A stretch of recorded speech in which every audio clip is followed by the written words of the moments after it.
We hear from time to time about the problems that immigrants to Canada can face, but we don't hear a lot about the specific problems of one particular group, South Asian women, and the abuse they can suffer. A play being staged in Toronto tomorrow changes that. It's called Meri Kahani, which is Hindi for My Story, and it's based on real lives. Umbereen Inayet is the writer and director. Welcome to you. You've taken on a subject that really is taboo in the South Asian community. How difficult was that? It was difficult getting people to talk because they were obviously worried about being identified in the South Asian community. But the great thing about a play is that stories are a safe way to talk about the issue without having anybody be identified. What are some of the stories you tackle in the play? Well, we have a story about a woman who is queer, and she is experiencing conflict because she's deciding whether she should get married or not because she feels that pressure from her family. And then she does get married to a man, and then it shows her 5 or 10 years later in a present situation living with a man in an abusive situation. And it actually pushes the envelope by talking about homosexuality and talking about being forced into a marriage.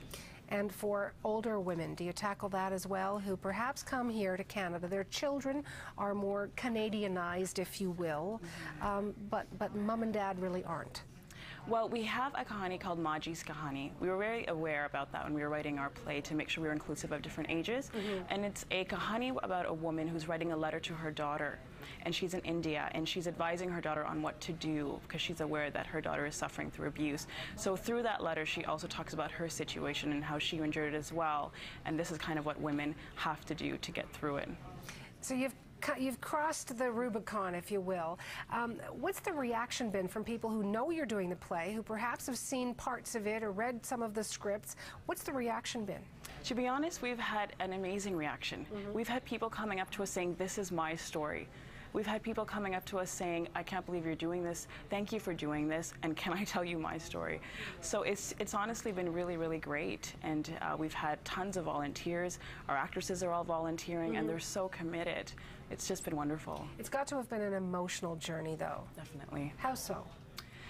Seeing people connect to these stories, seeing the how abuse really does affect women of different ages, different cultures, and seeing how people say, "This is me, this is my mother, this is my sister, and I did something about it or I didn't."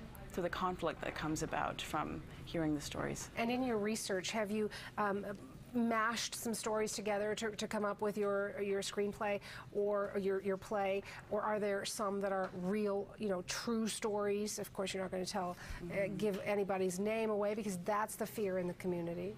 Well, what we've done is taken all of our interviews and created stories from them. So there's parts of real stories in larger stories that are fabricated. So there's no identifying information, but they stem from real stories.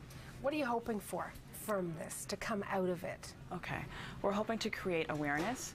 We're hoping to illustrate what abuse looks like, and we're hoping to cause inner dialogues between people who see the play and think, maybe this is me, or maybe this is someone I know, and what can I do to create a change? When you were doing your research, you must have heard a lot of reasons why women stay. What stands out in your mind that perhaps even broke your heart? Because, part of you wants to say, that's not a good reason, but it's a reason. I think the most predominant reason is called izzat. It's reputation. And for me, that broke my heart because what does reputation mean? It's so subjective. But family reputation is very important. So the concept of changing this ideology is something that's really stood out for me in my mind. Tell me about the running of the play. Where can you catch it? Who's going to go? Well, it's at the Hard House, playing tomorrow at 7 p.m. in the East Common Room. And yeah, it's open to everybody. It's free admission. It's followed by a panel discussion as well. Good on you. At the Hard House in Toronto, Umbereen Inayet joining me in studio. I look forward to your future works. Thank you. Thank you very much.